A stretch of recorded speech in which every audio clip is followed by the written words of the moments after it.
So good morning students. Good morning students. We will continue the second part of this lesson. So that night he was not in that position to tell everything to that to her his auntie. Okay. So the next day I learned that दूसरे दिन पता चला that कि auntie Betsy had written to my stepfather about my presence in her house.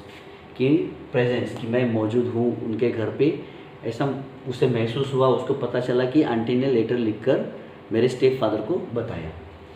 The very thought of my step father tracing me and taking me back was agonising. Agonising मतलब परेशान करने वाला।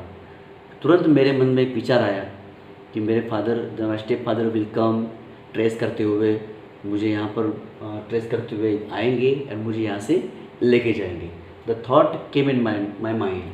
The days that followed were spent in a state of anxiety. Anxiety मतलब परेशानी में वो दिन मेरे गुजरे कि अगर आज आ गए, कल आ गए, तो he was in trouble. Fortunately, सुदैव से Mr. Dick grew fond of me. अब डिक के साथ उसकी अच्छी खासी दोस्ती हो गई। And I got to spend some time with him. अब मुझे उनके साथ समय बिताने में अच्छा लगने लगा। द मेमोरेबल मोमेंट्स, अविस्मरणीय क्षण है ना, जो कभी ना भूलने वाले क्षण, moments that I shared with mister Dick whose passion for flying kites was insurmountable. Insurmountable मतलब वेरी ग्रेट, मतलब बहुत अच्छा। तो मतलब उन मोमेंट्स में से एक मोमेंट ऐसा था कि जो मिस्टर डिक को बहुत पसंद था। क्या कि वो पैशन फॉर फ्लाइंग काइट्स, उसका जो पैशन था कि पतंग उड़ाना। So that was very great. That eased my discomfort to some extent. तो कुछ हद तक, फॉर सम एक्सटेंट, कुछ हद तक डिसकम्फर्ट मतलब जो महसूस कर रहा था मैं, अनकम्फर्टेबल जो महसूस कर रहा था, वो कुछ समय के लिए वो रुक गया, मुझे वहाँ पर अच्छा लगने लगा। So one day Miss Betsey asked me, मुझे पूछा आंटी ने, what do you think of Dick? Dick के बारे में तुम क्या सोचते हो?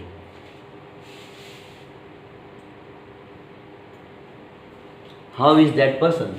आई replied, he is very nice, अच्छे हैं। Miss Betsey then inform me, मुझे बताया that mister Dick was a distant relative of hers, मतलब उनके दूर के जो रिश्तेदार हैं, तो उनके दूर के रिश्तेदारों में है। And he was declared innocent, मतलब मेंटली थोड़ा मानसिक बीमारी है उसको, है ना, तो मेंटली इल है, सिक है। By his own brother declared, उसके भाई ने बताया है कि ये थोड़ा दिमाग से थोड़ा हल्का है, ठीक है। Miss Betsey had come to his rescue, तो जब उसके भाई ने बताया कि ऐसा ऐसा है, मिस्टर डिक थोड़ा मेंटली इम्बैलेंस्ड है, तो मिस बेट्से मेरी आंटी ने उसको बचाया और उसको यहाँ पर लेकर आई उनके पास। कहाँ पर? डॉवर पे।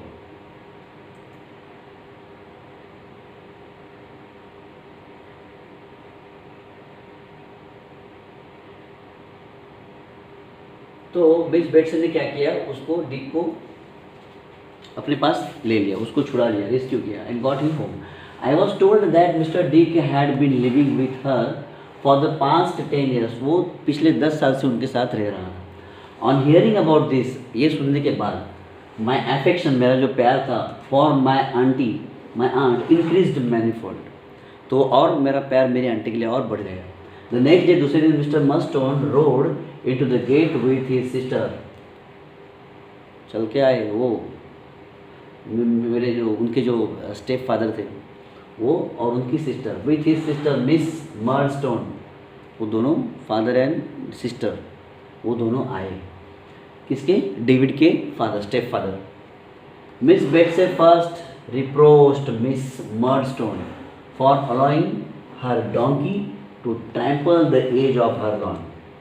तो मिस्टर बेट्से जो थी, मेरी आंटी जो थी, उन्होंने पहले तो रिप्रोच्ड मतलब उनको डांटा, फटकारा मिस मर्डस्टोन को, फॉर अलाउइंग हर डोंकी, जो गधा साथ में लेके आई है, तो उसको to trample the edges of her lawn, मतलब जो लॉन पर जो घास वगैरह जो लगा था गार्डन में, वो जो गंदा हो गया, उखड़ गया, तो उसके लिए उन्होंने डांटा उसको, मिस मर्डस्टोन को, ठीक है। Then she called for me to meet the visitor, फिर बाद में मेरी आंटी ने मुझे बुलाया कि ये देखो तुम्हारे स्टेप फादर और उनकी सिस्टर आई है तुमसे मिलने। तो mister Murdstone express his great displeasure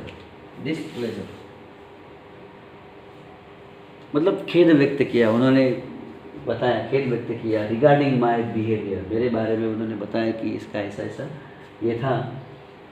mister Murdstone expressed his great displeasure regarding my behaviour, मेरे बिहेवियर के बारे में उन्होंने बताया कि वो ऐसा करता था, मतलब इसलिए वो खुश नहीं थे, इसलिए वो नाराज़ थे। सो ही सेड, बताया कि this boy had caused much trouble in the past, इस बच्चे ने बहुत कुछ ट्रबल प्रॉब्लम निर्माण किए हैं। सो ही हैड रिबिलियस मतलब वैर वृत्ति है ना, बदला लेने की भावना। सो ही हैड रिबिलियस स्पिरिट, तो उस डेविड में रिबिलियस वृत्ति है, बदला लेने की भावना है। एंड अ वायलेंट टेम्पर, और वायलेंट मतलब हिंस प्रवृत्ति का, टेम्पर मतलब वो उसका जो बिहेवियर है, तो उसका जो बिहेवियर है वो एकदम गुस्से भरा है, बदला लेने की उसकी भावना है, ऐसा टाइप का एक ये डेविड लड़का है।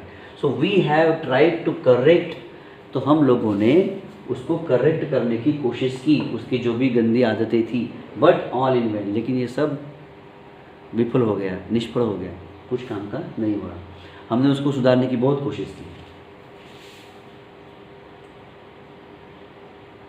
इन टर्न माई आंट आस्क्ड, बदले में मेरी आंटी ने उनको पूछा, if he had been your own boy, अगर ये तुम्हारा खुद का बेटा होता तो would you have beaten him, कभी तुम उसको इस तरह से मारते एंड सेंड हिम ऑफ, और उसको कभी तुम भेज देते, send him off to a house in London at such a tender age, ऐसे नाजुक उम्र में, इसी कम उम्र में क्या तुम उसको घर से बाहर निकाल देते, तुम उसको मारते। Miss Murdstone replied sharply, if he had been my brother's own son, अगर ये मेरे भाई का बेटा होता, his a character would have been very different, तो वो कुछ अलग तरह का लड़का होता। मिस्टर मर्डस्टोन एडेड दैट, बताया उन्होंने कि he would take me back, और वो मुझे यहाँ से लेके जाना चाहते हैं, उन्होंने ऐसा बताया। मिस्टर मर्डस्टोन, उसके जो स्टेप फादर थे, उन्होंने आंटी को बताया कि वो छोड़ो, अभी मैं वापस लेने आया हूँ, मैं लेके जाना चाहता हूँ। And dispose of me as he thought right, dispose मतलब कि छुटकारा पाना, कि इन सब चीज़ों से मैं छुटकारा पाना चाहता हूँ। Okay, dispose of me as he thought right, कि आपको परेशानी ना हो, तो इन सब चीज़ों से छुटकारा पाना चाहता है, इसलिए मैं उसको यहाँ से लेने के लिए आया हूँ, लेके जाना चाहता हूँ। माई आंट सिंपली इन्फॉर्म, मेरी आंटी ने बताया, दैट द टू विजिटर्स, दोनों को बताया, that she had no intention of sending me back with them, कि भाई मैं इसको डेविड को तुम्हारे साथ नहीं भेजना चाहती है, मेरा इंटेंशन नहीं, मेरा इंटेंशन है अभी कि my aunty's inform that she had no intention, कि भाई मेरा अभी कोई भेजने का मेरा मन नहीं है।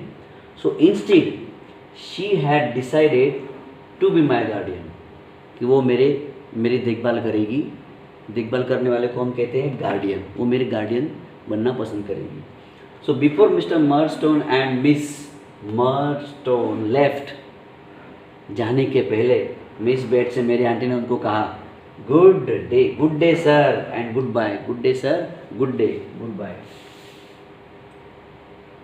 लुकिंग एट मिस मर्डस्टोन, और मर्डस्टोन जो मेरे स्टेप फादर की जो सिस्टर थी, उसकी तरफ देखकर उन्होंने कहा कि she exclaim, and good day to you ma'am, good day, and let me see you ride a donkey over my, और मुझे देखने दो कि तुम कैसे गधे पे बैठ के मेरे ग्रीन वाले लॉन से निकलती हो। अगेन, एंड देखती हूँ मैं तुम कैसे वो गधे को लेकर आई हो, and I will knock your bonnet of your head, मैं तुम्हारे सर का जो ये बोनेट है ना, ये उसको मैं नॉक करके उड़ा दूंगी और एंड ट्रेड अपॉन इट, मतलब उस पर बैठ के चले जाना, है ना।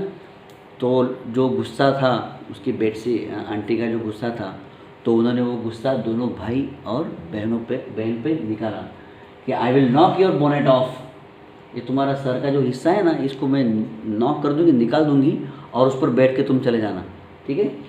Once the Murdstone had left, जैसे वो दोनों चले गए, my aunt turn to mister Dick की तरफ टर्न हुए और पूछा, and said will you consider being David's guardian jointly with me, मेरे साथ तुम डेविड के गार्डियन बनना चाहोगे mister Dick smilingly replied, smilingly हंसते हुए बताया, आई शैल बी डिलाइटेड, मुझे खुशी होगी, to be the guardian of such a bright young man, मुझे तो बहुत खुशी होगी ये जैसे इनका गार्डियन बनना, जैसे ये ब्राइट मतलब ये चमकता हुआ एक लड़का यंग मैन का मैं गार्डियन बनना मुझे बहुत अच्छा लगेगा। विथ अ डीप साई मतलब सुस्कारा, है ना, चलो भाई छूटा। So with a deep sigh my aunt said, then that's well settle, अब तो बढ़िया सेटल हो गया। आई वॉज तो हैप्पी, मैं इतना खुश था, that I hugged my aunt and kissed her many time, मैंने उनको गले लगाया और मैं कई बार उनको किस किया। I shook hands with mister Dick repeatedly, बार बार मैंने मिस्टर डिक का हैंड शेक किया। And I was delighted to have, मैं बहुत खुश हो गया, to have the two of them as my guardians, कि दोनों के दोनों मेरे गार्डियन बने, तो मुझे बहुत खुशी हुई। दस आई बिगैन माई न्यू लाइफ, इस तरह से मेरे जीवन का एक नई शुरुआत शुरू हुई, मेरे जीवन की शुरुआत हुई। To be continued in next lesson. So this is the first lesson and we will continue next lesson in next video. Okay, bye.